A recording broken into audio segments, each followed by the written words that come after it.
My name is Joe Salvatore, and I am a clinical professor of educational theater in music and performing arts professions at the Steinhardt School here at NYU. I'm not going to say all the long titles, but there you go. I'm very excited and happy that Patricia Leavy is here with us today. And so I'm going to introduce Patricia by reading some of her bio, some of it, okay, because there's a lot. So Patricia Leavy is a best-selling author and arts advocate. She is formerly Associate Professor of Sociology, Chairperson of Sociology and Criminology, and founding Director of Gender Studies at Stonehill College. She's published over 40 books, earning commercial and critical success in both nonfiction and fiction, and her work has been translated into many languages. Her publications include Method Meets Art, Arts-Based Research Practices, now in its 3rd edition, Reinvention, Methods of Social Fiction, Research Design in its 2nd edition, the Handbook of Arts-Based Research, the Oxford Handbook of Qualitative Research in its 2nd edition, and the Oxford Handbook of Public Scholarship. Her social fiction novels, a sampling, are Film Blue, Spark, Low Fat Love, Celestial Bodies, the Tess, Lee, and Jack Miller novels, of which there are 6 of those in that collection. And most recently, Hollyland was featured on She Reads, the most anticipated romances of spring 2023, and received several 2023 Firebird Book Awards, including first place for Summer Beach Read and Pop Culture Fiction. Her other awards include USA Best Book Awards, Independent Press Awards, National Indie Excellence Awards, Firebird Book Awards, International Book Awards, New York City Big Book Awards, and American Fiction Awards. She's also received career awards from the New England Sociological Association, the American Creativity Association, the International Congress of Qualitative Inquiry, and the National Art Education Association. In 2018, Dr. Leavy was honored by the National Women's Hall of Fame, and the State University of New York at New Paltz established the Patricia Leavy Award for Art and Social Justice. Most recently, she received the 2022 Outstanding Achievement in Arts and Learning Award from the American Educational Research Association. Could you please join me in welcoming Patricia Leavy? Now that I'm thoroughly embarrassed, thank you. Is it always so embarrassing when people I know. Like the most embarrassing thing in the world? Well, but thank you, that was lovely. Well, it's and again, it's just the beginning, right? And just to say, you also have been such a mentor to me, and I think to all the folks that encounter your writing. And so I really just, it's a real honor to have you here with us. You were here with us 6 years ago, and the fact that you're back with us is really special, so thank you. I'm thrilled to be here, yeah. So thank you for having me. So here's the format for today. So when Patricia and I talked about this, she said, I can do like a PowerPoint thingy, or we can be in dialogue. And we thought that, like, let's do the dialogue. I was so happy you didn't pick the PowerPoint. I was so happy for so many reasons. So I have a few questions here that I think will start our conversation. And we're going to start sort of generally around arts-based research, and then get more specific around this concept of social fiction.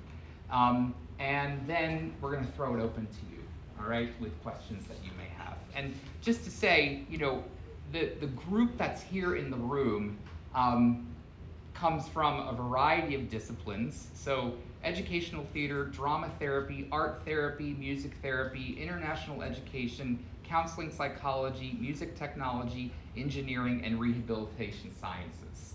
So there's that is so cool. Yeah. Do you all know that about each other? That is really cool. And you're all interested in something that's also the same.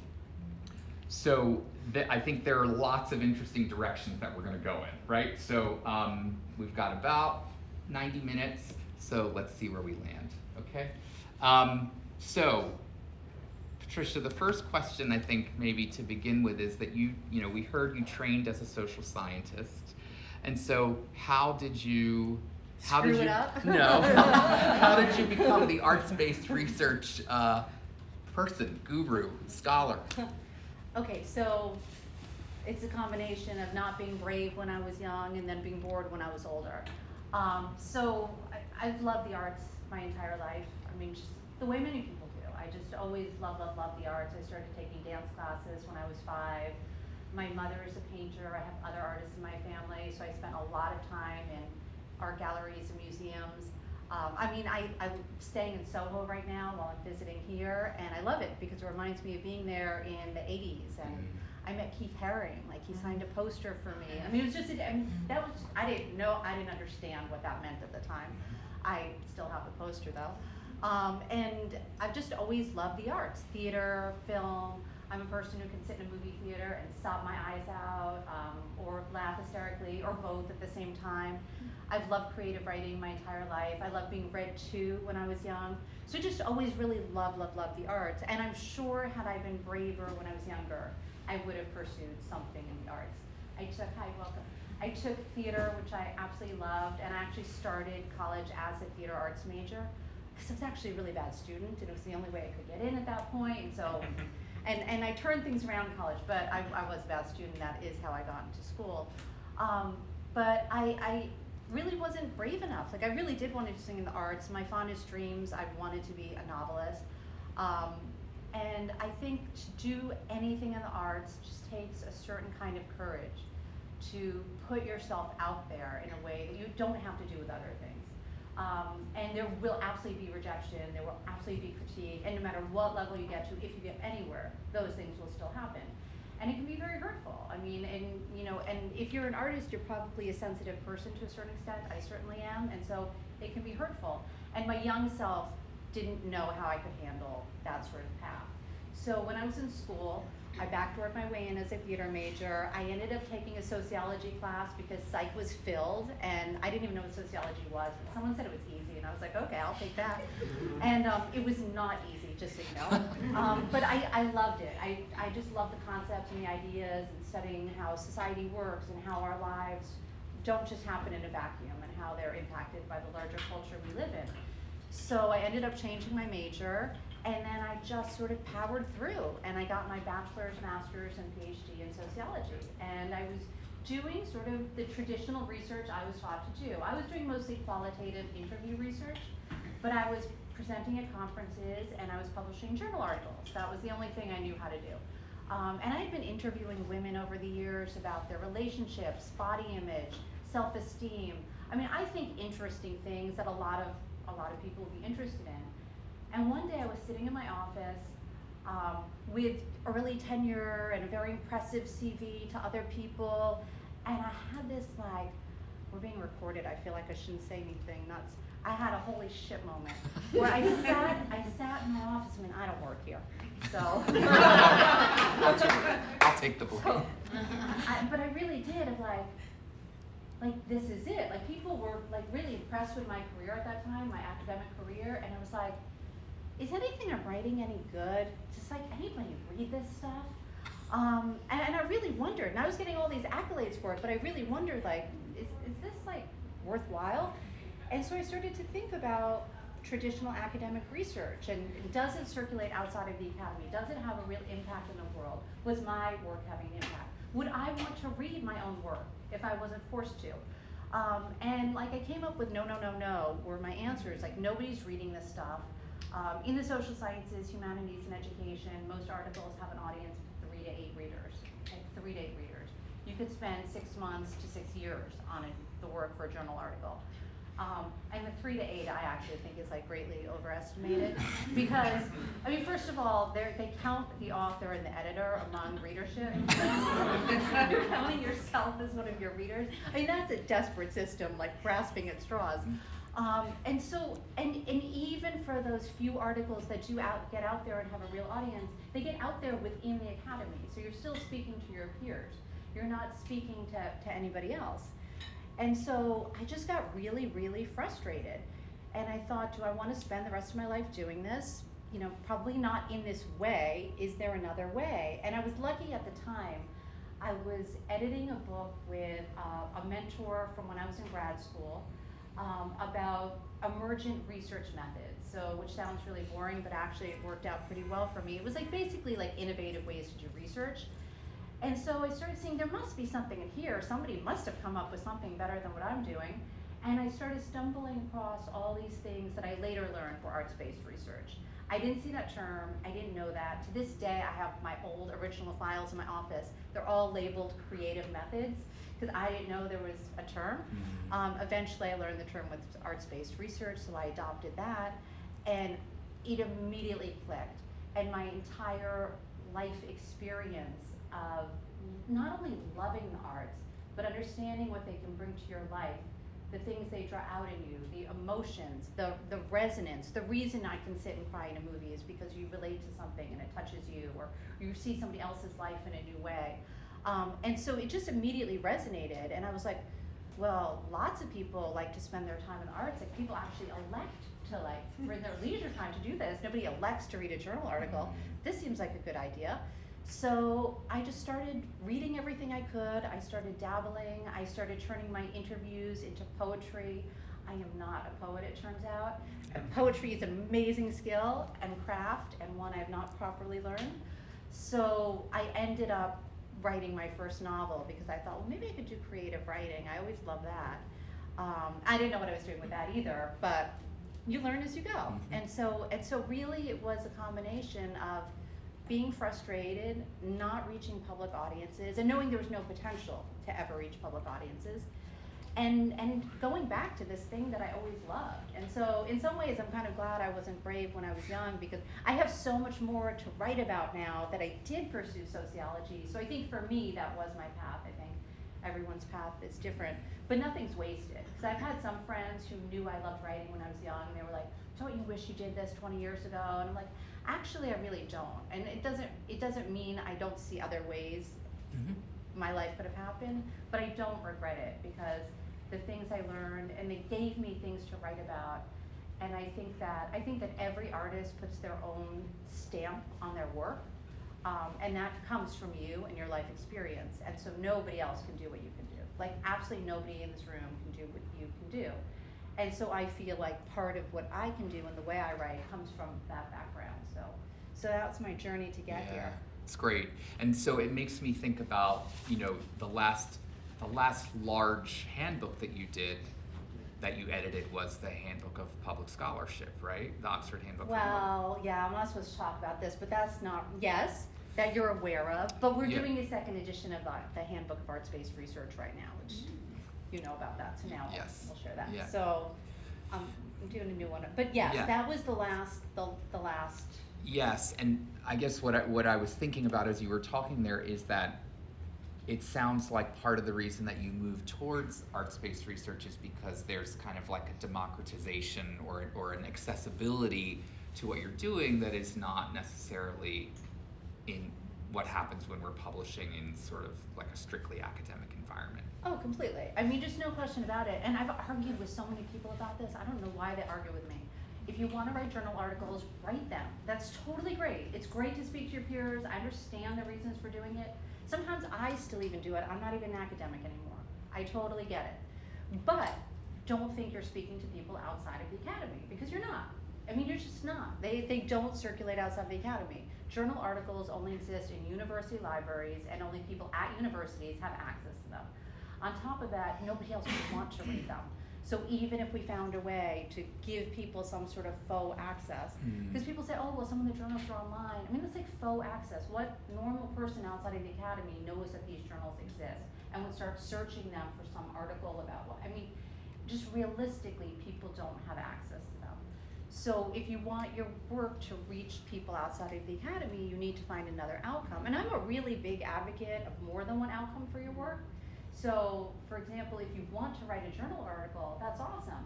Might you also write an op-ed, or a blog, or be a guest on radio? I'm not even getting to the arts, because maybe that's not your thing. That's not everybody's thing. There are many things that anybody could do. If you've done a piece of research and published a journal article, you can write an op-ed.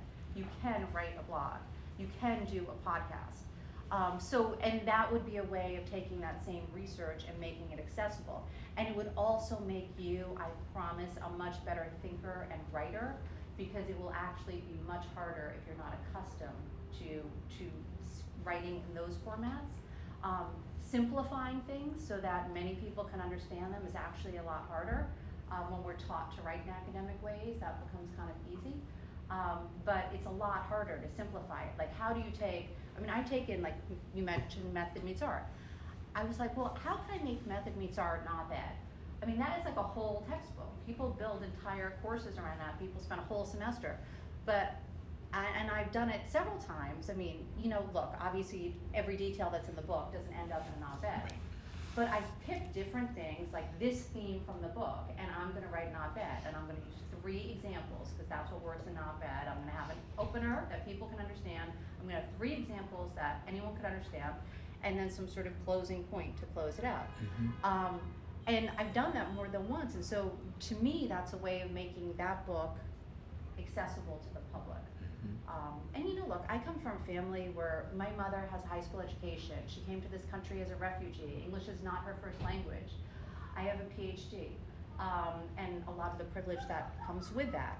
And I feel like she's just as entitled to information and knowledge if she wants it as I am. And so I've just always had a problem and this sort of pushback feeling about a closed system of building knowledge. Yeah.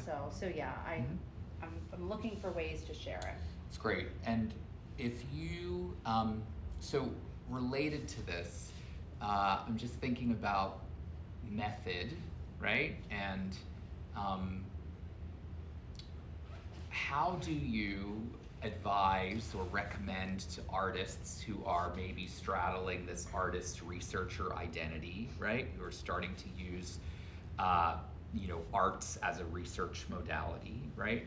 How do you advise them to speak about, write about their work so that it doesn't come off as like Dear Diary or like, you know, letter from camp, right? Like how, because within, if we are gonna use arts-based research techniques, we have to also sort of like, especially if we're gonna do it within the academy, right? We do have to also demonstrate rigor, right? And whatever rigor means, I'm not sure. I guess it depends on the discipline. But what's your advice to folks who are just starting out or who are trying to demonstrate that the arts can be valid methods of inquiry, and like how do you find the right tone to write about those methods? I mean, that's tricky for everybody, and it's different for every project.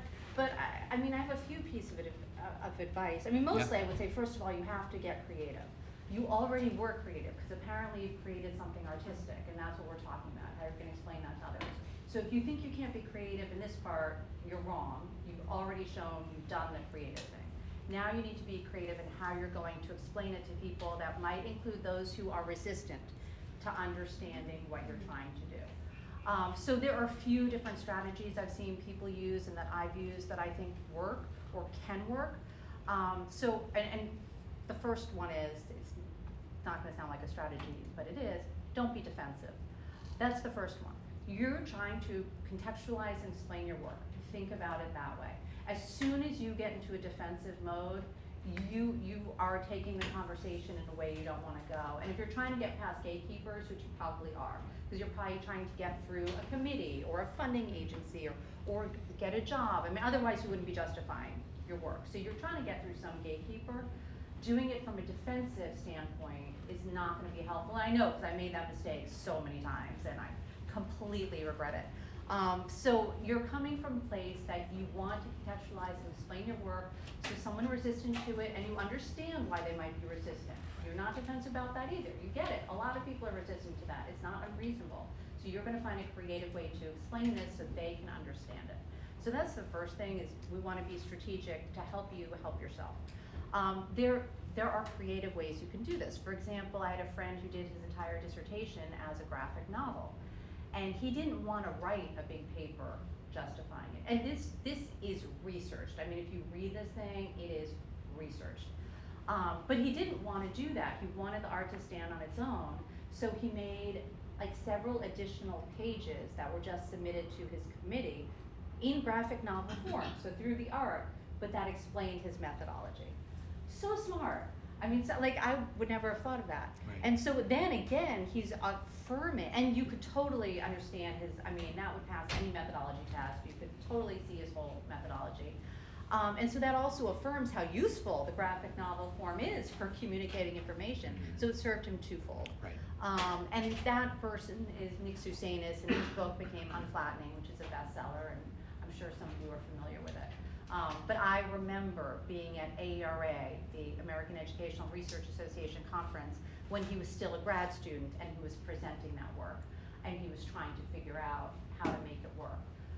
So anybody who you think has had any success in this has gone through the, how is that going to happen? How do I get from A to B? No one started at the end. So that's one idea, is to be creative. Yeah. What I've done with some of my own fiction, I don't always do it now because I am sort of a believer, and if you're allowed to let the art stand as a piece of art, you should. Like a novel shouldn't have footnotes. Like the good novels don't usually have footnotes. So I am a proponent of, if you're allowed to let the art stand as a piece of art, it contains all the answers. But if you're in a situation where you're still getting through gatekeepers, or you want to access people that might be resistant, which I still do sometimes, how can you adapt something in the art form itself to explain your methodology? So for example, novels will often have a foreword, a preface, an afterword.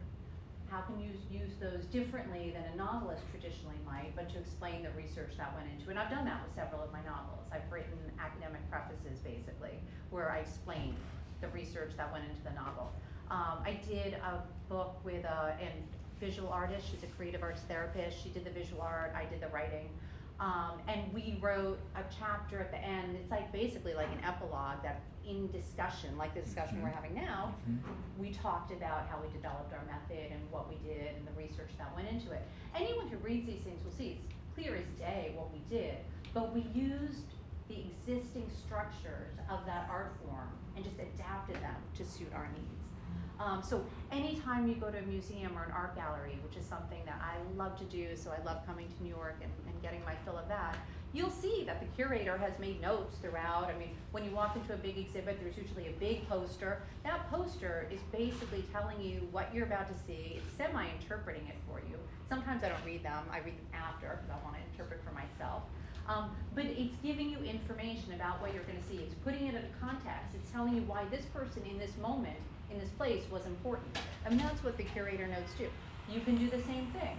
So if you're using a visual art form, you might think about having really the equivalent of curator notes. And I have a friend, her name's Victoria Scotti. She got her PhD in art therapy, and she did interviews with pregnant women about their changing bodies, and then she visually represented that. So she basically made portraits of them, and she used quotes from the interviews, you know, under each portrait.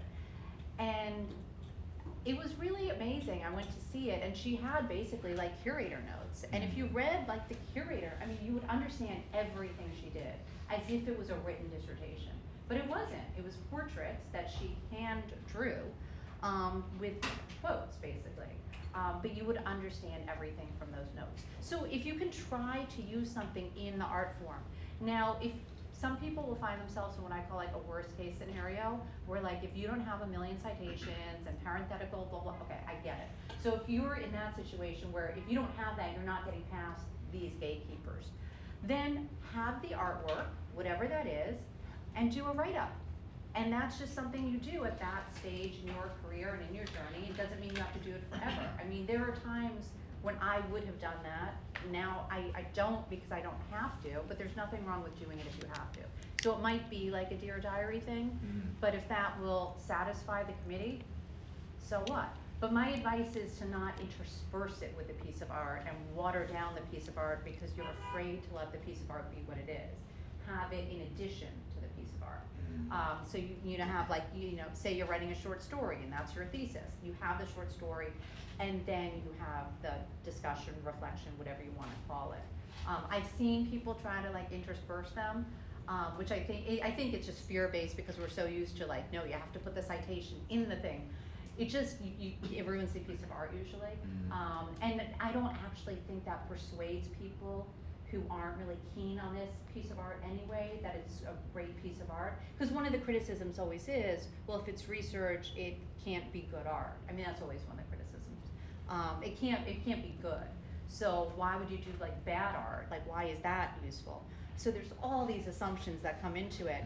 And sometimes we feed into that because we want to get past the gatekeepers. So then we do things that actually do make it less good art.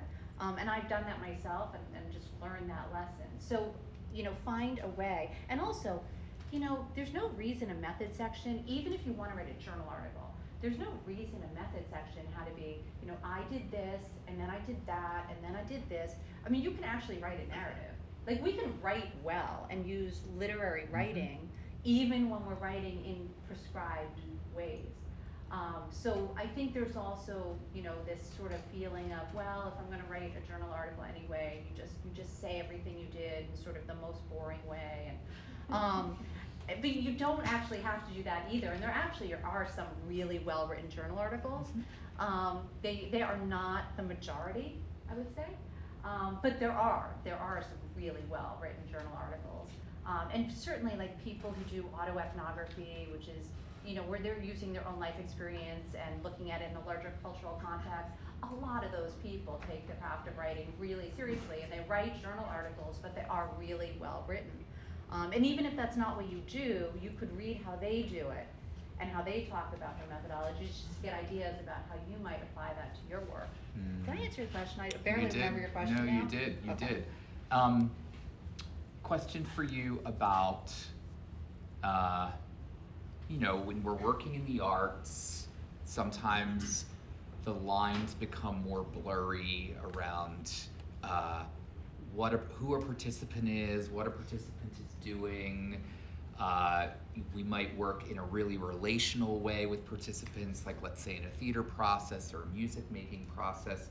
How do you think about like the ethics around arts-based research practices when we're doing sort of collective projects, or it's not simply someone working by themselves? How does that affect the way you think about ethics? I think it's, look, every situation is going to be different, but I think it's really important to develop an ethical compass, because then you can take that with you into every situation. Because I've tried to plan out like perfect projects many times, and then all these things that I didn't plan happened. When I wrote my first novel, Low Fat Love, it was loosely based on interview research I'd done for 10 years. It was also based on personal experiences. It was also based on my imagination. It was based on some of my friends. It was based on a lot of things, but it was also based on people I interviewed for 10 years. And I had never told any of them I was gonna write fiction because I didn't know. I mean, I didn't know. So how do you deal with that? I mean, and the way I dealt with it is I created composite characters, and no one would ever be able to identify themselves. So certainly no one else could identify them if they couldn't even identify themselves, and that's how I dealt with it. But after I did that, every time I did an interview project, in the informed consent, I would have the longest paragraph ever about all the different ways in which this might be used in the future, including things I've never done and probably never will do, because my mind had opened to the fact that I don't know. I don't know if I'm gonna go in a different direction, and I don't ever wanna go back and question, you know, did I do something wrong? Did I use their work in their experience in a way that might not be okay with them? So now I just sort of try and do better. But one of the things you have to think about when you're working with others is creating boundaries up front, setting expectations up front, talking about uncomfortable things like ownership of the work up front, which people don't like to talk about those things, but it's a lot worse if you don't. Is everybody who participates entitled to write about it or present it in some way? Do they have to refer to everyone else when they do? Is it collectively owned? And therefore, there are just all these questions, and there's no one answer. It's just that group has to make those decisions. And I think it's important to have those conversations up front, and I think if you don't, you run into a range of problems. And I've seen groups before where it's like they thought they were all working on something, they thought they'd all go and write their piece, but pieces blur. Like, your piece isn't, if you were working with other people, your piece is not something you can just cut out. I mean, other people had affected it. And I see people get into all kinds of tiffs about, well, that's not okay, or this isn't cool. But these things can be talked about up front, like in a nice way. These are people you're working with. This is not confrontational. It only becomes confrontational if it's happening after the fact. So if you're doing any kind of collective creation and you might want to publish it in any form, like that includes on your website, on your social media, on anything, just have those conversations up front. And I think that usually you can work those things out pretty easily too. I'm a big advocate, if you're comfortable with it, of co-owning. If you're working together, you co-own it, and that means people can use it as they choose to use it.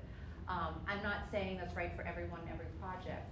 I just think it gives everybody the same kind of freedom, and it just eliminates a lot of these potential problems down the line. And then you also have to think about what you're calling people. So for example, if you have a PhD, if you are a researcher and some of the people you're working with are not, they have a different level of education, they don't have formal education. How are you going to name everybody? How are you going to talk about authorship so that you're not assuming that you are the leader just because you are the researcher? And this is another thing that comes up all the time. The co-authored book I did, I don't know if I even said her name. Her name's Victoria Scotti. I don't want to talk about her, not with a name. But she did the art, I did the writing, and I had the book contract. I had a book contract to write this book. I actually couldn't write it. I had lots of trouble writing it. I was having a Zoom with this woman totally about something else. And she said something and I said, I'm working on this project and I'm really stuck, and I told her a little about it. She's like, well, why don't you send me one of the interviews? And so I sent her one of the interviews and she was like, well, when I read this, I see a visual portrait. And I was like, tell me more, what do you mean? So we ended up developing a project together. So she went from being not on the project, and then she was gonna be an assistant on the project, then she was a co-author on the project. The problem was I already had a book contract because it was supposed to be a sole authored book. So then I went to my publisher to obviously get a new contract, and the publisher was like, oh, okay, so you'll be the author and she'll be the illustrator. And I was like, no, we'll be co-authors. And that was important for that project for a lot of reasons. First of all, I did feel in that particular book, the words and the images were completely equal and influencing each other. So her images were not illustrating my words. It was much more complex how that was created. On top of that, authors are paid more than illustrators. So it's just a question of fair compensation, and this to me was like a 50-50 project. And so to me it was about equality. Yeah. But these were just things that, I didn't know I was gonna have to deal with that.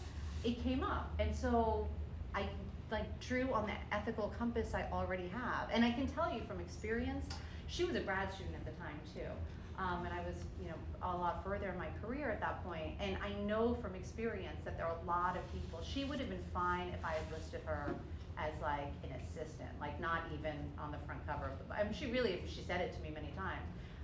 That would not have been fine though. That would absolutely not have been okay.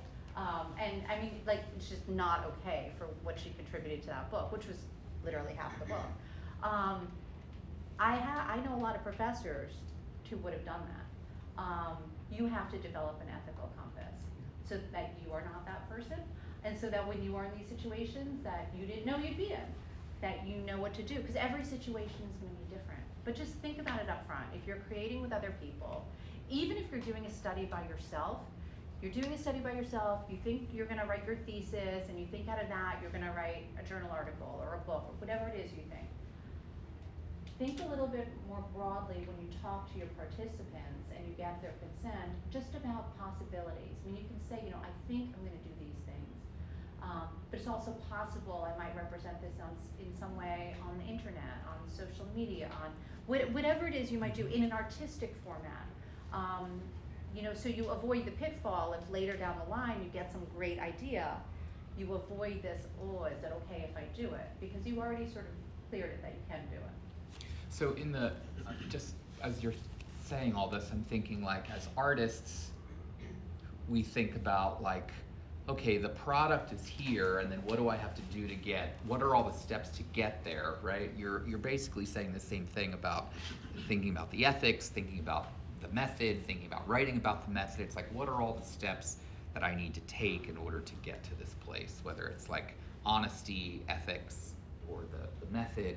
So it's like backwards planning, basically. Yeah, and look, you're not gonna plan for everything, that's another thing. Research and art, it's messy, it's imperfect, it's never gonna go the way you plan it. All the best things I ever did were not planned.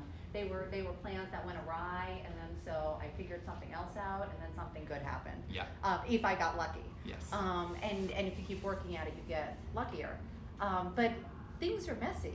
Like, you know, Oh, yeah. I mean, like in research, it's like so many people actually go into research and they already think they know what they're gonna find, which is like, why you're doing the research. I mean, and I really mean that. I mean, it's supposed to be a process of discovery, and if it isn't, if it's not a product, if there are no new insights, if you're not learning anything new, you might want to start questioning in a real way, how valuable is this work I'm doing? Is this how I want to spend my time? I mean, it's one of the reasons I love writing fiction, because it's always a process of discovery. There's just no getting around it. Yeah. You never know what's going to happen. Yeah. And so, take a book. You never. So nice thank you. You just never know what's going to happen. Yeah. And so you can't plan for everything. So I'm saying, you know, plan that you can't plan for anything. And so be a little bit broad with your, you know, today I have the goal of doing this, but maybe I'll want to use this in other forms someday. And leave open that possibility. There's also the possibility of something happening that you're not even causing. So you put something out in the world, and it somehow becomes successful, or people are interested in it, and it takes off in a way that you did not plan. That can also create the issue of then you want to do something more with it, you have an opportunity to do something more with it, you have an opportunity to take it to some other level that you could never have anticipated. So anticipate the things you don't anticipate, right? Like, you know, and you might not know what they are, but just know that it's possible. So, you know, even if your informed consent just says something like, it might be used in these few ways, and you say what those are, but it is possible it would be published in other forms. Just open up that possibility. And if people ask questions about it, be honest with them. Say, you know, really this is all I'm planning at this time, but there's always the possibility of trying to, you know, do something online or do something artistic, whatever it might be. So that takes me right to here, to Hollyland, which is one of your most recent social fiction novels. And there's a section here that I just want to share with you as a moment to sort of, and then I'm just going to ask you to respond. I'm like to so this nervous moment. that I don't know what it's going to be. So the main character in this her name is Dee, and I'm just going to read what Dee says here. So Dee smiled. Okay, well, every piece of art has artistic and scientific components. The more closely aligned these aspects are, the stronger the piece of art. When something isn't working and you can't figure out why, you need to separate the art from the science, the content from the form. Look at them on their own and then put them back together. And when I encountered this when I was reading, I was like, made a note, right? Because I thought, okay, and this, I mean, this is a novel. This is a piece of fiction. It's a romance novel. But it was like romance. a bit of a mic drop moment for me when I read that, because I was like, no one has ever said it like, or at least for me, like that before. So you're operating in this world of fiction, and social fiction as you describe it.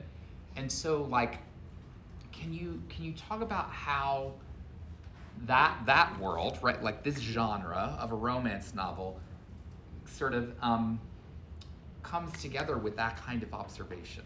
Can you know? Well, Dee's a lot smarter than I am, so I was so impressed when she said that. I was like, that's really good. Yeah.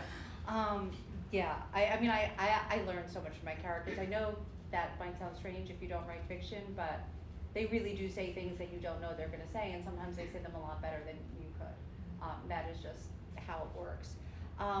But so I literally don't know how to answer this, so I'll say a few random things that to me in my mind are not random, and they do answer your question. Yeah, and I guess the reason I'm asking it is because I think that, like, for folks who are working as musicians or visual artists or folks that are writing plays, like that piece that you just said about like listening to the listening to what the characters say. It's like listening to what happens when my hands go across the keyboard, or listening to what happens when I look at something and it strikes me. Like, how do you mine that as a researcher, I guess, is what I'm...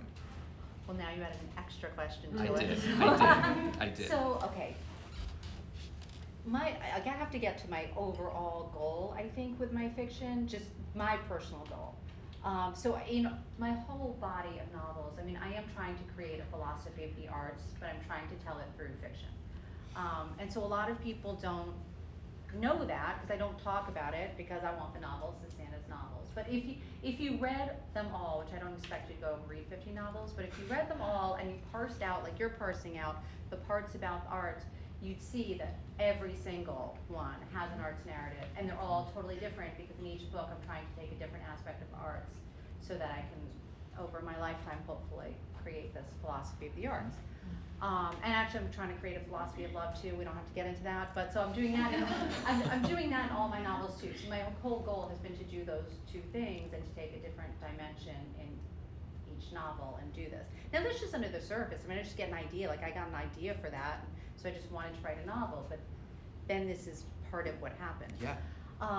With Hollyland was very specific. It was a lockdown project.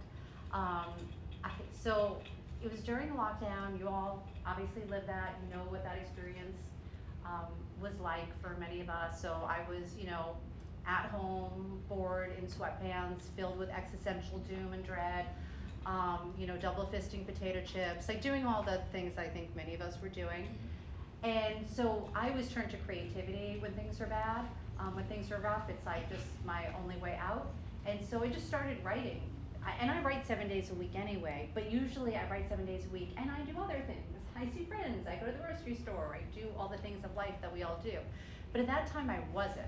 I was literally writing 7 days a week and sleeping, and that was pretty much it, because there was nothing else for me to do.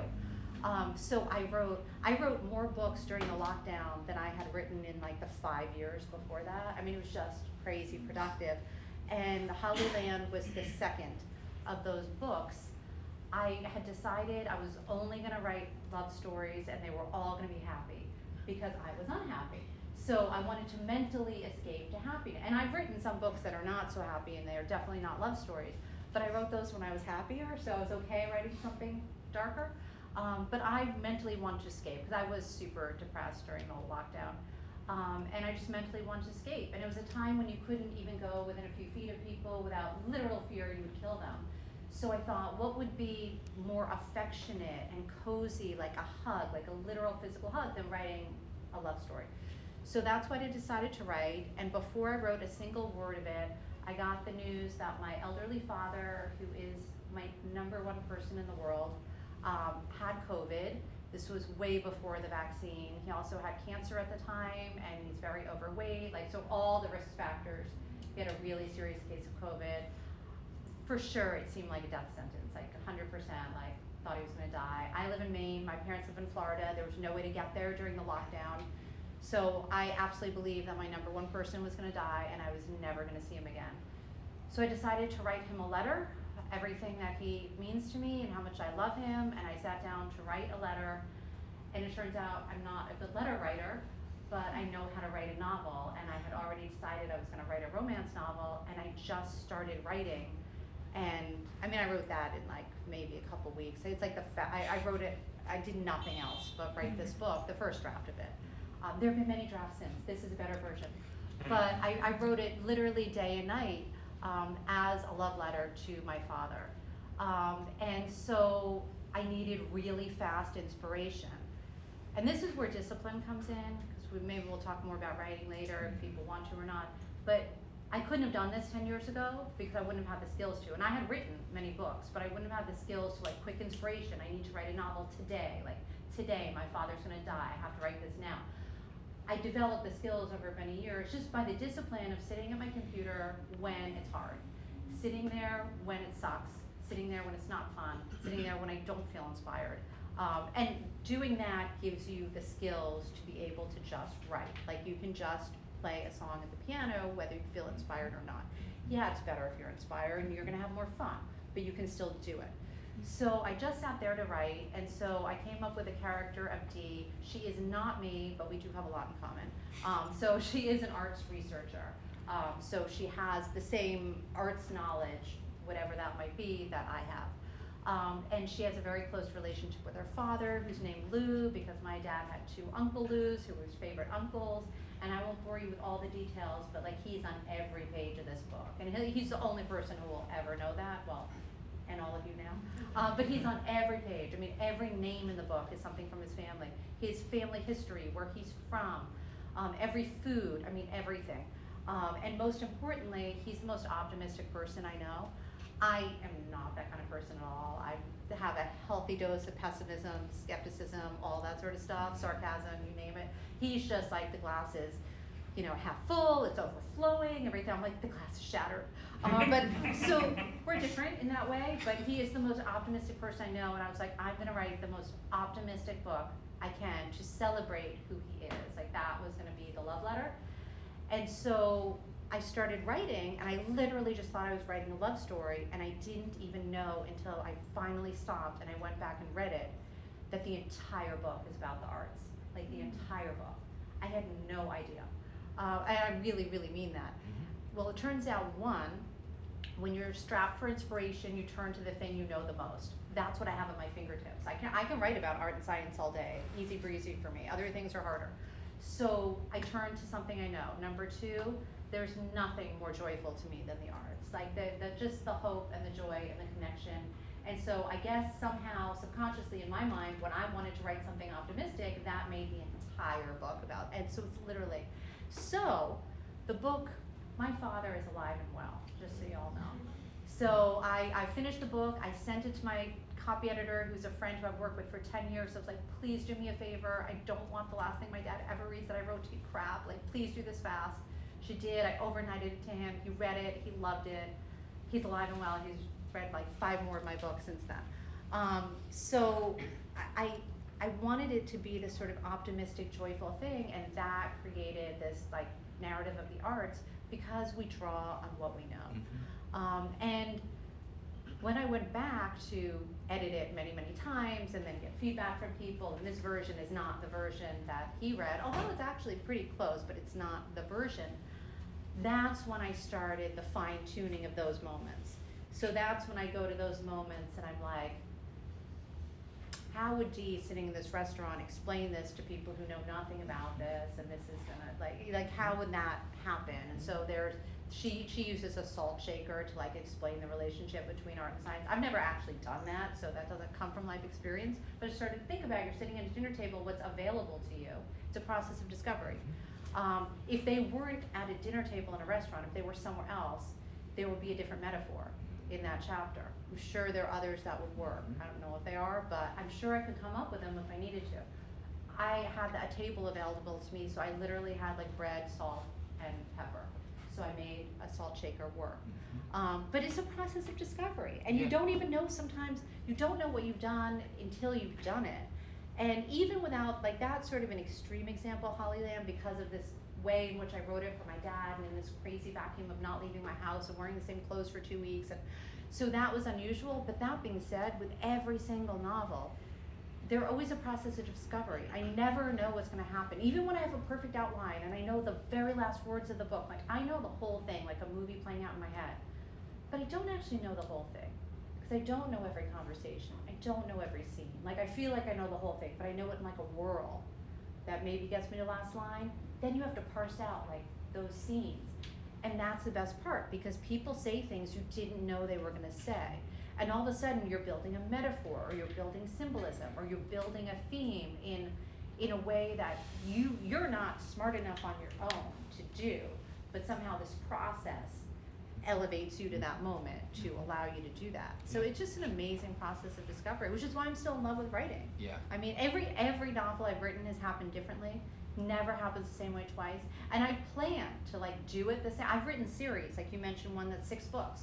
So you think that process would be the same for each of them, totally different process for each of them, because it really is a process of discovery. And if you sort of are open to that, like if you were open to the idea that like, yes, you're the captain of the ship, but the captain is actually also a passenger. Like, if you are open to that idea, then moments will present themselves to you that are become possibilities. Yeah. Well, it's what you said. I mean, it's related to what you said before, which is like, if you know the answer to the question, then don't do it, right? And so that the idea of sort of tapping into fiction and sort of allowing that to emerge is, for me, very similar to like having a question and genuinely exploring that question, not trying to force your data to say what you want it to say. Absolutely, right? absolutely, and like even like, I mean, look, in all of my novels, like I said, for example, I am trying actively to create this arts philosophy in my novels, and I can parse it out. Like I know where all these bits are in each novel, but I don't force it. Like it's got to work in the story, and sometimes it does, and sometimes it doesn't. And if it doesn't, it's out. Like it has to work as a piece of art, or it's useless anyway. It has to be a novel that theoretically somebody could enjoy reading, or it doesn't work. And so sometimes things don't go where you think they're going to go. So for example, the scene I started with in Hollyland, which is the restaurant scene, it happens over 2 chapters. It's the scene in the book that people either think is the best or the worst. It's like, I don't know, it's become a lightning rod. I have no idea. I don't even think it's controversial, but it's become this weird lightning rod for people. But that scene, which is where they have this big conversation about art and science and what it means to be an artist, and if art and entertainment are the same or different, like important things to me that I'm interested in. That whole scene I had in my mind for like a couple of years. I couldn't see the people, I could hear the conversation. Like I could hear the voices, I knew a woman was saying this, and I knew what other people were saying, but I couldn't see their faces, so I didn't know who they were. So like every novel I wrote in between that idea and this novel, I thought, oh, maybe this goes here. Nope, doesn't go there, doesn't work. And that turned out to be a blessing, because when I needed fast inspiration, I'm like, oh, now I know it goes here. And it does. I mean, to me, it's the centerpiece of the book. Whether you like the book or you don't, it goes in this book. Yeah. But it's like that with many things. So you might want to do something, you might have an idea to do something, but in your current project, you're just forcing it, like it's just not gonna work. Put it to the side. It's not wasted. It's not wasted. I mean, I tried to write my first novel when I was 10. Did I ever tell you this? I was in 5th grade. My teacher, her name was Miss Mercer. I actually recently found her to thank her. She was amazing. So I mean, elementary school was not a happy time in my life. It was like I was bullied, and it was just a really, really bad experience overall. But I had this amazing 5th grade teacher, Miss Mercer, and she was a writing teacher, and she exempted me from certain class requirements that year so that I could try to write a novel, because she thought I was talented. And which I thought, if she called my mother into school to tell her to support my writing, which I was so shy, I would never have even said to anyone I wanted to be a writer. So she was amazing, and I did try to write a novel. It was a love story. It didn't pan out. I mean, I was 10, so but I didn't finish it. But I got pretty far in that blind notebook, as I recall. I didn't finish it, but I actually wrote that novel in my 40s. And it's one of my favorite things I ever wrote. And that's actually the fastest thing I ever wrote. I wrote it in 10 days. And usually it really does take me a year or 2. But I wrote that, and that's the first Tess and Jack book. I wrote it in 10 days. And I didn't understand even when I was writing it. It was like I literally like just got this idea one day. Like it was just like came to me, the whole idea. Usually I have to like, it can take weeks or months or a year to like stew till it like all comes together. Like the whole idea came to me, and I just sat down and started writing, and I wrote the whole thing in 10 days. And when I was done, I realized that it was the idea I had when I was 10 that my 10-year-old self didn't know how to write. So I did find Ms. Mercer to thank her for that. Awesome. She'd appreciate that. Are you okay if we open it up to questions from the audience? Absolutely. Yeah, what questions do folks have? Yeah, please. Hi. My name is Tanvi. I was just wondering, like it's been really inspirational. I'm just wondering if you had to tell yourself earlier on in the career, like give yourself like a piece of advice, what would that be? Because like there's like so much of ambition, there's so much of like passion, but how do you like kind of choose where to start off from? Great question, and thank you for your kind words. I mean, first of all, I would say be brave. I was not always brave. It's one of my only regrets. I'm not a big like regret person, but be brave in whatever you do. You know, I mean, my feeling was like, well, if you're too afraid, like, don't do it. I'm not even saying don't be afraid, because you might be afraid anyway. Just push through it and do the thing you want to do. Don't be afraid to fail. I mean, do not be afraid to mess up. You have to experiment and play. I mean, if you knew how many, you know, drafts of any final book you've seen, it went through so many things that didn't work, and so many bad drafts, and so many ideas that didn't work. So experiment, play, have fun, be brave, trust your vision. Don't listen to like the noise around you, positive or negative. You have to have your own relationship with your work. This is my #1 piece of advice to anyone at any career level. Have your own relationship with your work that is not dependent on anything external, positive or negative. Because in the end, that is all noise, positive and negative. I actually think positive reviews and accolades can be as damaging as negative. I mean, in a lot of different ways. I think you can be encouraged to go on a path that doesn't really follow your true artistic path. Because if something's successful, people want more of it, and that's really not necessarily the artistic choice. You know, so to have your own relationship with your work. So like, for example, every book I release, I hate releasing books. I love writing them. Like, I love writing them more than anything in the world. And people are always like, during my release weeks, people are like, oh, you must be so pumped, you must be so excited. My husband's like, you must be so miserable. Because he knows, like, and I'm like, yeah, super miserable. It's like basically like walking out the street naked and saying like, either throw roses or throw rocks, but like, you're gonna throw something. That's what it feels like. And it never doesn't feel that way after more than 40 books. It doesn't not feel that way. But the way I deal with that is that by the time I share anything, I really do have my own relationship with it. Like, I know what my intent is, I know where my heart was when I did it, I know how I feel about it in different ways, like as a piece of work, and just how I feel about it. And I hold on to that, and so then when I release it, I like really release it. And then I let other people have their own relationship with it that actually is none of my business. And if they have any relationship with it at all, positive or negative, that is hugely flattering.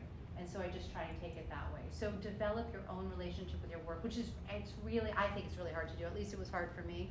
And I do think it's a process and takes time, but I think you will be, it's like a way of protecting your creativity, protecting your soul, staying on track with doing what you want to do. I have so many things, like books I did, some of which you mentioned, my textbooks, that became really successful, that if I had followed what everyone else said, they wouldn't exist. Or I would have taken out the chapter that actually made them different and interesting, or, you know. So you really have to follow that. And if you ever, like, you know, have trouble doing that, just remember that life is really short. Like, honestly, like, I mean, seriously, like, if you're lucky to live what we consider to have a long and healthy life, if you're lucky to have that, it will still be way too short. You will not do everything you want to do.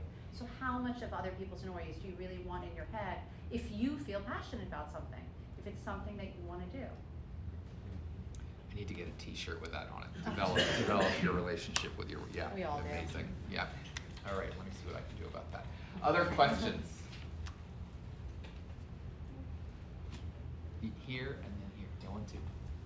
Okay, I brought some people from my class. I teach music technology thesis writing class. And I was curious, you know, we're reading some of your book, thank you so much, the research methods. And I guess I don't write about my work, and so I'm a composer in different kinds, many modalities, let's say. And so I just don't write about it. But I'm with people who are going to write about their work, and they chose to. So, or you know, just in that practice of teaching and thinking through that, you know, for me, the creative process, in fact, one of the things you just said about that 10-year-old book, I just put my earliest composition from about 7 into a composition, so I just did something really similar. That's But awesome. yeah. That's so cool. And I recorded it on my channel piano in New Zealand, so I got a recording on my crappy out-of-tune piano and put that into a big electronic piece. But so yeah, you know, I'll put that in a program note, which I guess is similar to what do you call artists, a curator note. It's a bit like that, right? So this is a program note. I put a 10 of it. But as a poet, which I'm a lyricist, and I wrote poetry, I guess, in that way, I don't want everyone to know all the meaning. And so I'm thinking about how do I guide people to kind of be able to obfuscate or hide what they want, but also show what they need to, because they do need the citations and the references and the blah, blah, blah. So that's also, I tell them to write a theoretical framework so they have other people in the room, that's cool. But I'm just saying this process part, like what do you hide and what do you give? Because you're giving things as a blessing to the next person who's going to create, right? So you're helping them to create something. But also, you're allowed to keep stuff for yourself. But I just wondered how you'd say that to musicians, because we're in a different modality. We're not writing, you know. Yeah, I writing's mean, not our it's so modality. true. Like, I mean, even like my first few novels, they all had a preface sort of explaining what I did. Then I just stopped doing that because I really wanted it to stand on its own. And just you get out of it what you get out of it, and people will get different things out of it, and I accept that. But it's different because if they have to show what they've done, They have to, yeah. but they can pick and choose still. So they are still making decisions about, I mean, you know, I told you my father's on every page of this book. I gave you like 3 examples. There's like 300 examples. I chose. And so you pick and you choose. And there are other people from my life that have walked onto the pages of my book, some of which I'll never talk about. That, you know, you pick and you choose. So it depends what they have to show. But it's like, sort of like they can leave breadcrumbs, but they don't have to like paint a line from one door to another. Is they can put the breadcrumbs. And I also think we have to expect more from audiences. I think it's like we're so afraid they won't understand what we mean that we have to tell them everything and basically tell them how to think and feel about what they've, in this case, heard if it's music, or experienced if it's any art form. And why don't we let go a little bit of needing to tell them how to experience the art, how to make sense of it, how to interpret it, and just see what comes from their own experience with it when we can. I mean, I know sometimes students have to show process. But yeah, no, there's no need for them to show everything. But they don't, really helpful. they can pick and choose. And I would think of it much more as like breadcrumbs versus like a line from A to B. And I also actually think it's really important for people who are, like in my case, reading a novel, but it could be any art form, they will engage with it more if they have to insert their imagination and their own interpretations. If they can see themselves in it, if whatever it might be. If you've already told them how they have to feel about it, which is why I stopped writing prefaces. So I did it in the beginning because I really wanted to situate this is art, but it's also research, and so this was the way I was gonna do that. And it's fine some people still do that, and that's absolutely fine. I chose at some point, no, I'm gonna let the art stand for what it is, and I'm gonna assume the most of audiences, which doesn't mean they'll necessarily interpret something the way I would have, but that they will interpret it in some way that is valid. And there can be multiple interpretations. And I think actually the best art does have multiple interpretations, and so, which is why different people with different life experiences can get something from it and can see themselves in it. I mean, I've had amazing experiences. I had an experience where I was zooming into a class and they had read my novel Low Fat Love, which is my debut novel. And the only thing I say about the protagonist is she really feels bad about herself. She has horrible low self-esteem. She's in toxic relationships because of it. She hates the way she looks. I mean, she has all kinds of issues. And the only thing I say about what she looks like is that she has brown hair. Okay, like, that's it. I tried to pick the most generic thing, okay? The most generic thing. So I'm zooming into a class one day, and the student is like talking about exactly what this character looks like as if there's a description in the book, and I'm like listening. I know exactly where this is going, and I'm like, yeah, well, that's one way of thinking about her. Well, that's how you described her. I said, no, I didn't describe her that way. So then we get, he's like, you absolutely described exactly what she looks like in detail.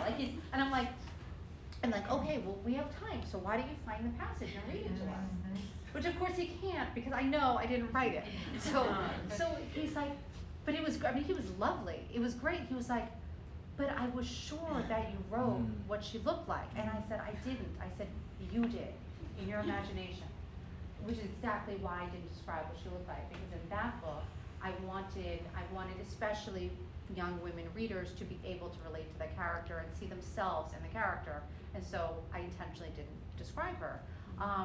And that was amazing. I had another experience with my second novel, American Circumstance, where I was zooming into a social work class, Black professor and all but one student. was Black in the class, and they all thought one of the characters in the book, who I had not said what her race was intentionally, they all said, well, she's obviously Black, right? They all saw themselves in her. It's different than how I see that character. What they saw is no less valid, completely valid interpretation, and actually a wonderful one in that case. And so you have to remember too that if you don't tell them everything, you open up these moments where they can relate to it in sometimes in ways that you couldn't even anticipate. I mean, there are some things people have seen in some of my books that after we have a discussion, I literally go back and like read the page and like, what did I write? And I'm like, oh no, I wrote what I thought I wrote. They just saw something additional in it or something different in it. And that's an amazing, amazing thing about art. And I don't think we should close that off to people. So there's a push-pull in academia, right? Because we have to show certain things and satisfy certain people. But you play with that tension. Play with that tension so that in the art, it still has room to breathe. So that the person experiencing that art has room to breathe while they're experiencing it. It's almost like when we're writing this work in an academic environment, we almost need, rather than a preface, we need to say like, it's okay to have multiple interpretations, right? Or like, or something like that, because I think sometimes when we're writing like a thesis project, or it's like, oh, this is what's going to prove that I'm done, right? It has to be crystal clear. Oh, and I think, I have readers that get annoyed with me all the time because they'll like come to a live event and they'll ask me like, just tell me this about this character, and I'm like, I can't, because I can't, because I don't want to ruin whatever is in your mind. Like, they want to know so badly what I thought or I meant. It doesn't matter. The only thing that matters is on the page and their experience of that. And so sometimes they get really frustrated, and so sometimes I'm like, look, I'll tell you what I was thinking, but when you're making any piece of art, it hopefully ends up to be bigger than your little experience. Yeah. I mean, like, truly. So, like, when I say even that book, where literally I intentionally put my father on, like, every page, I really hope that that character and the relationship between those characters is bigger than me and my father, because that means there's space for other people to be in it. Nice. Jordan. Yeah. Hi, I'm Jordan. I'm a second year ed theater PhD student. My focus is really on drama therapy. So you were speaking a lot about the social emotional dimension to your projects. I'm wondering, one of your chapters you speak a lot about live production and the things that can come through there. So I'm thinking about in a lot of open mic spaces. I'm often there and I'm questioning, some of these mental health conversations that come up, but they come through poetry or dance or mime or something else. And so I'm wondering, can you speak about the social emotional dimension of arts research and how, is it important for us to talk about it as researchers? Yeah, I mean, that's a great question, and thank you for it. I mean, what I think is important, you want to have an emotional connection to the work you're doing, and you want the people who are experiencing it to have an emotional connection, which might not be the same as yours, it might be different, but I think that's what's important. So creating something in a way that people can have an emotional response to it. Because that's the gift of art, right? Otherwise you could do a different kind of research. If you're not gonna, I mean, you really could, and it's valid. I mean, like, quantitative research is valid. I think having statistics about things is actually really important. So I think all forms of research have their place and they're good for certain things. If you're gonna do something in the arts, you can really capitalize also on people's like emotional intelligence, which is great because that's not about formal education. It's not about things that can be barriers, things that not every participant might have or not have in the same way. But things that we all have our emotional intelligence. We all have our experiences that help us relate to something or not relate to something. And so the question is, like, do you talk about it in those spaces or do you just let the art live and people have that experience? And I mean, that depends on what you're trying to do. So there's I can't give you any perfect answer for it. It depends on what you're trying to do. Sometimes if you're trying to do research and use the art to do research, you can do things like talk to people afterwards about what was their experience, even if you do it in a very informal way, so that at least you're getting at, like, are they having this emotional connection that I'm trying to create, or is that not even happening? Is that happening? Is it not happening? And it also depends what kind of art form. I I mean, if it's an art form like mime or dance, you don't have words, right? So you only have the body and movement. And that is a very different tool than if you're doing poetry or spoken word, or where it's all about language and delivery. And so then it becomes really, really important to really work on the craft of choosing words. But not just words, how you deliver them. Like when you have a pause, when you have a space, when you have emphasis. I mean, even in my novels, I try to recreate that in how people talk in dialogue, and like, when do I italicize a word so that it's emphasized, and when would a person naturally trail off and somebody else would have to finish their thought. Those moments are always really the most important moments, not when people are sort of talking perfectly and using perfect grammar, which is really not what happens in life, but all those other moments, that's where like the emotion happens, that's where the interaction between people happens. So I don't know if this is at all helpful, but I think that you want to create an emotional response. And that doesn't mean a person has to be crying or laughing out loud. It could literally just be something they feel inside. They might not even be visible, which is sometimes why it's nice to have some sort of like post session, like after the art, some sort of session where people are allowed to talk, because you might not see the experience they're having. Not every experience is visible on people's faces. I mean, sometimes, I've been in like having like a deep like emotional experience, like watching something or hearing something that doesn't necessarily mean you're crying, but I'm having maybe an emotional experience because it's making me think about something in my life or someone who's important to me, or those kinds of things. And if you want to get at that, like if you want to know that's happening, make sure that's happening, then you decide if you're going to talk to people about it. And if you're going to do that in a formal way or an informal way, there's no right or wrong answer to that either. It depends on sort of the environment and the context that you're in. And if people will feel comfortable talking. I mean, sometimes people use like a written questionnaire, but like open-ended, like a qualitative questionnaire. Those can be great. I strongly suggest if you do those, that you always have an additional sort of comment space. Like, please share anything else, because you're not going to think of the perfect questions. Even if you think you will, none of us do. Like, there's always something that, the way you frame the question might not be how somebody would think about it, that particular person. So if you have some additional, like, please add anything else about your experience with this, or how did this make you feel? What did this make you think of? Like very broad questions, but that they get at feelings and emotional experience. I would ask things like that. I wouldn't ask a lot of yes or no things. I wouldn't ask close-end. I just don't think in that situation you're going to learn a lot from that. But like, how did this make you feel? What was your experience? And I would say, if either in writing or verbally when you're handing them out, there's no right or wrong answers, and your answer might be that you had no emotional connection to any of it. That's fine too. Just literally asking whatever your experience is fine, so that people have the freedom to respond. Okay. Good luck. Please. I was quite drawn to when you mentioned I think it was a graphic novel, and how the methodology was drawn in the graphic novel form. Is that correct? Yes, Right. exactly. And it kind of like made me reflect on some stuff that I've been doing, and some of my experience. Like, I'm Indigenous Australian, and I'm really interested in like knowledge as sound and as type of country and that type of land. So in terms of that, like, and like considering this notion of decolonizing the institution and decolonizing higher education, I was wondering how you see, like with that example of the graphic novel, this different format of knowledge and of structuring, say, like a thesis or a PhD.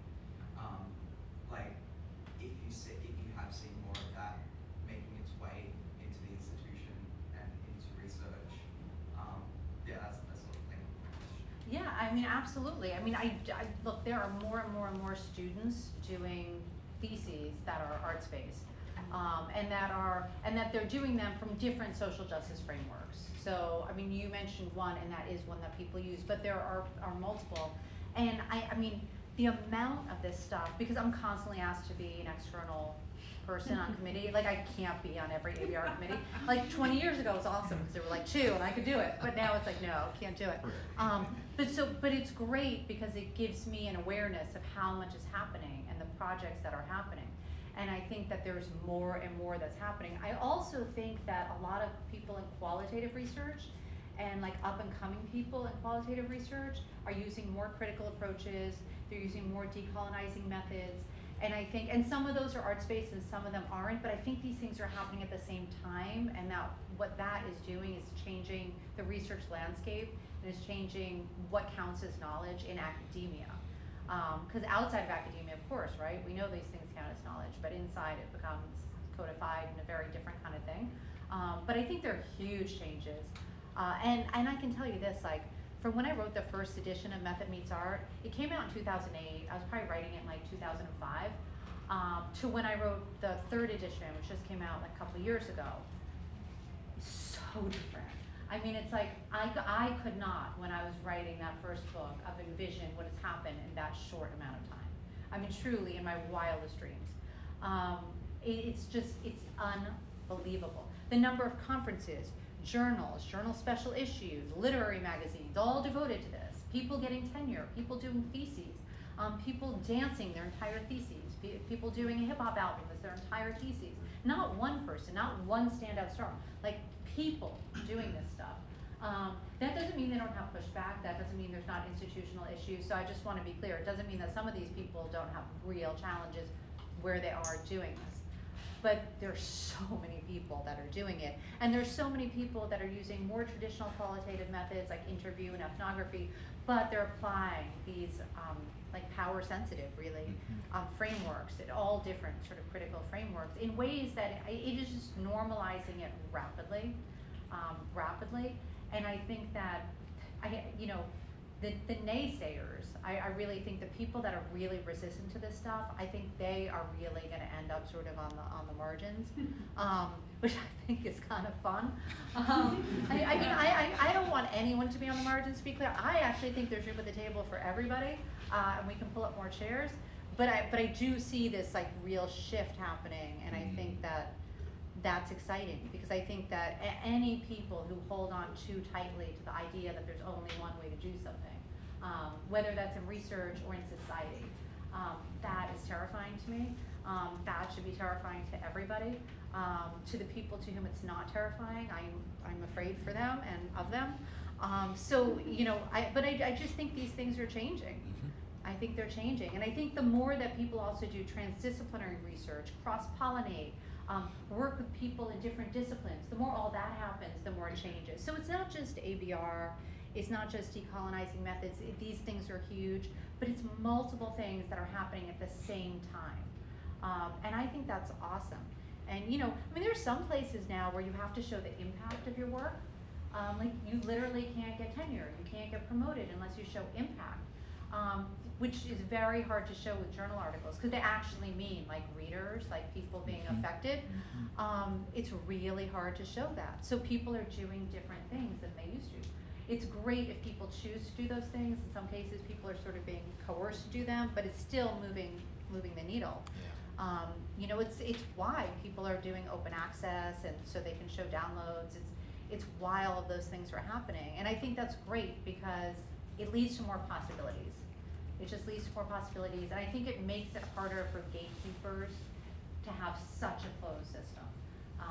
And I think it also changes who the gatekeepers are, because I think that more different kinds of people are getting themselves on IRB committees. They're getting themselves on tenure committees.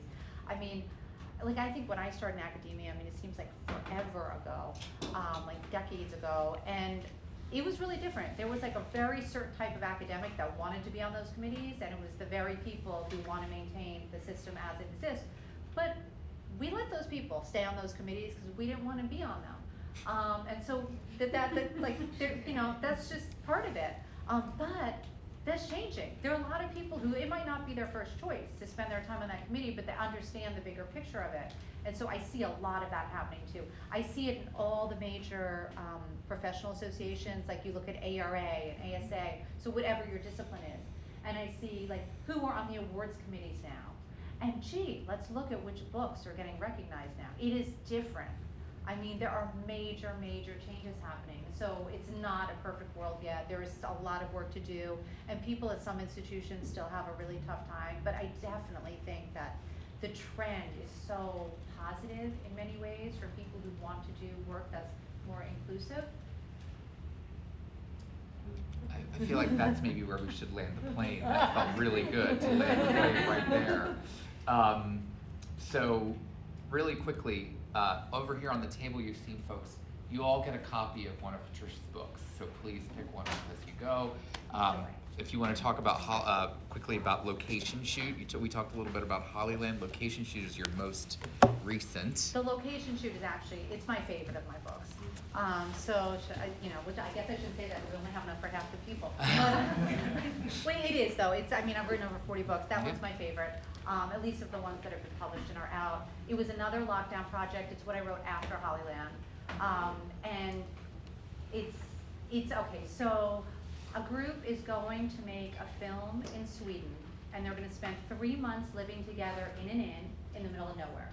There's a super controversial filmmaker who there's some sort of question of like he has a bad reputation maybe with women, we're not quite sure, I don't wanna give anything away. And this like weird hodgepodge that he's cast for this film. The day before they go, you see each actor in their own life, and they're each at a crossroads, and they are each at a major like issue in their lives, and then they leave and head off to make this film in Sweden. What is the film about? It's about the meaning of life. Well, it was the lockdown, y'all. So I was literally thinking about the meaning of life and thinking about being in seclusion. So they spent 3 months together. It's a love story. So he invites his friend, who's an American philosopher, who's very provocative, and I had a lot of fun writing her stuff. Because I'm very shy, but she is not. So she goes for the summer and lives with them. And there's a love story that happens between her and one of the actors, but really there's a love story that happens between all of them, in the sense of like deep bonds are built and friendships are built. And then at the end of 3 months, they all go back to their lives. And then they meet 7 months later at the end on the red carpet in Cannes, and you find out how they each address that crossroads and the meaning of those 3 months for them. And you find out if they found out the meaning of life. So. Patricia, thank you so much Oh my God, for being thank with you us for today. And thank you all for being here very much, Thank you taking the so time. much. And have a good rest of your night and good weekend.